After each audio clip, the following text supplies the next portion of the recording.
waxaana wanaagsan dhammaan akhyaartana daawanaysa ay meel kastood joogtaanba ku soo dhowaada mar kale iyo barnaamijkeenii xaqiiqa raadis qodobadan ku soo qaadanayno waxaa ka mid a dagaalka dhex qarxay huwantii majeerteen iyo dhulbahante ciidankii Puntland oo iskaga baxay furimaha hore ee dagaalka gobolka Sool weligoodna dib ugu noqonaya Garoowe iyo dhinaca kale sababta Fihimo Quuche ugu amartay Asad Diyaano ciidankiisa BSF inuu kala baxo Laascaanood iyo kooxda argagixisada Firdhiye oo amar ku soo saartay ciidii Puntland u ololeynaysa in qoorta laga jaro iyo falal kale argagixiso iyo dhinaca kale waxaan ku soo qaadanaynaa barnaamijka kooxda Ictisaam oo ka cabsi qabta in beelweynta habarjecel ciidankooda SSB ay afka gashadaan oo ay kala firdhiyaan maamulka Firdhiye Laascaanood ee Ictisaamta iyo shir degdeg ah oo ay Ictisaam ku qabsanayso Nairobi si ay u badbaadiyaan maamulkooda iyo xubnaha Ictisaam u jooga Hargeysa iyo Burco oo shirka Nairobi ka qayb galaya iyagana daha ka rogi doona nimankaasi magacyadooda ku soo dhowaada barnaamijka waxaan ku bilowna barnaamijka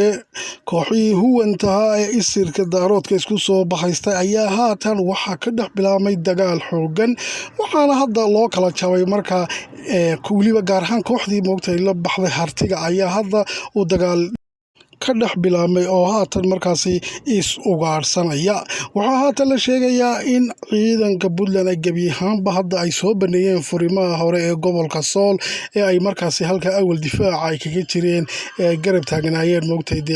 kooxaha kale iyagu Laascaanood ka dagaalamaya haddaba waxaa la sheegay gebi ahaanba ciidamadii Puntland ha ahaadaan kuwii BSF ee markaasi Asad Diyaano iyo kuwii dana ka amar qaadanaya kulli ayaa la sheegay inay hadda iskaga soo baxeen oo ay ku noqonayaan Garoowe sababtuna waxay tahay kadib markii maamulka Firdhiye iyo kooxda Ictisaam iyo shabaabka iyo daacishtu ay markaasi cadaadis ku saareen garaadadu in ay ku dhawaaqaan in aan doorashada Puntland markaasi laga qayb galay waa ku shalay sheegay markaa 17 xildhibaan la xulaya inaanay jirin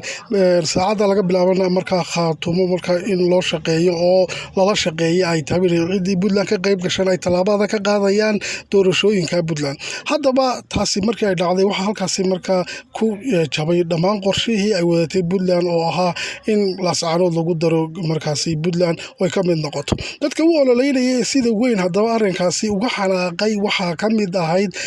Fihimo Quuche ayaa xalay tole la arkayay iyadoo markaa ay iyo yacni canaan weyn u jeedisay garaadada iyo dhammaan kooxda Firdhiye oo ay ku sheegtay hadda in dhabar jabkii ugu weynaa iyo burburkii uu bilaabmayo maadaama ay diideen inay Puntland ka mid noqdaan haddaba su-aashu waxay tahay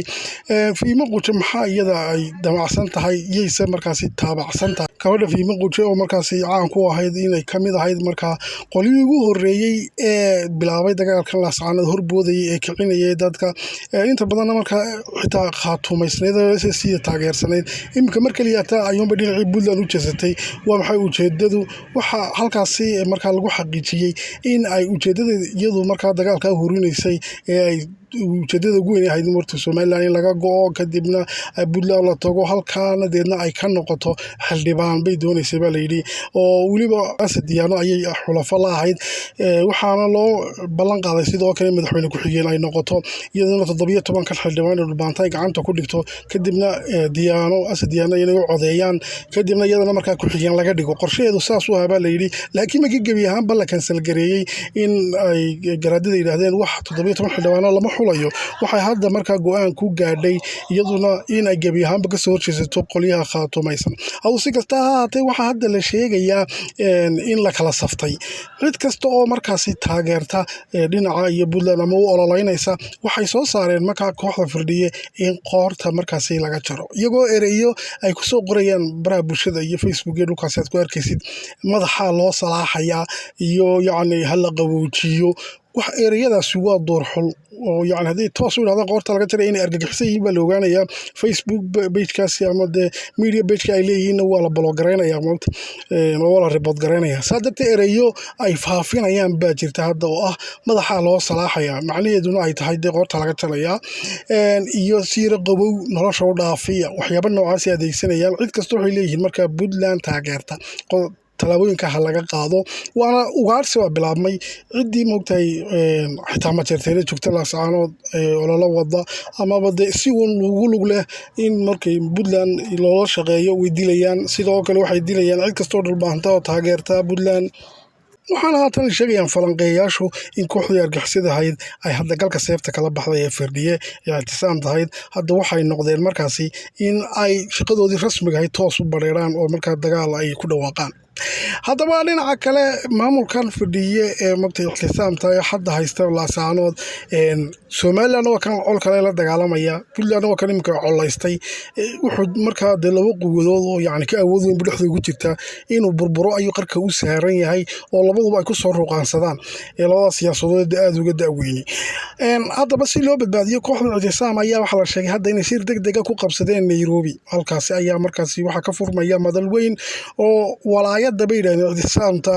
dowladooda yacni lagu badbaadinayo waxaanay yacni u haystaan rajadii iyo riyadii ay ictisaam lahayd in laascaanood ka aasaasantay gobolada kale Somaliland in ku faafiyaan bay doonayaan oo markaasi ay xoog ku qabsadaan sidaa darteed waxa ay markaasi leeyihiin waa in la badbaadiyaa xitaa waxaa la sheegaya xubno moogtahay ka tirsan ictisaam oo jooga Hargeysa iyo gobolada kale Somaliland ay ka qayb galayaan nimankaasi markay tagaan ayaa markaasi aanu shaaca ka qaadi doonaa hadda waa haynaa faylkooga oo lagu daba jiraa waxaana markaasi waa nimankii u ololeynayay dee lahaa maalmihii dhow tala shirarka qabanaya lahaa yaa lala dagaalamin huwanta yaani tallaabo qaadan habar jeclo hala istaago yacni nabadda hayay moogta nabadna kamay ahayna waxa weeyaan si maamulkooga loo badbaadiyo dee waayo nabadda bishii koowaad bishii labaad tii saddexaad tii afraad intaasoo dhan Somaliland xukuumaddu ku dhawaaqaysay lahayd nabad baan doonaynaa salaadiinta Somaliland oo dhan ay tageen moogta caynaba fadhiisteen waa kuwii diiday xitaa kooxahan imanka soo baxay culimada sheeganaya markaa nabadba may hadal haynin way ka dhaceen laakiin iminka ujeedadu waxa weeyaan si loo badbaadiyo dowladoodan ictisaamta firdhiye waxay markaasi leeyihiin nabadda la hirgeliyo marka Nairobi imkana tagayaan qorshayaal badan bay halka ku dejinayaan si loo badbaadin lahaa maamulka firdhiye iyo lacag badan loo ururin lahaa marka kulan degdeg halkaasi ay ku leeyihiin sidoo kale waxa hadda markaasi iyagana jihadii bedelay kooxdii ictisaam tahayd ee markaasi maalmihii ugu dambeysay beesha habar jeclo ku dhex jirtay ee doonaysay shirweynooga burburiyaan in moogtay ciidanka difaaca madaniga kala furfuraan iminka waxay yidhahdeen waa in habar jeclo midowda buuqay raaciyeen iminka laakiin khad kale oo hadda ay u weecdeen ayaa jira kaasoo barnaamijyada dambe aynu shaaca kaga qaadi doono waxaana hadda ay farta dhexda ka qaniinsan yihiin in moogtay waxaan arkaynay maanta in habar jeclo dhan hadda xididada u soo baxday oo ay taageero aan loo kala hadhin oo ciidamadii hiil walaal ah kulligood beelihii oo dhan markaasi ay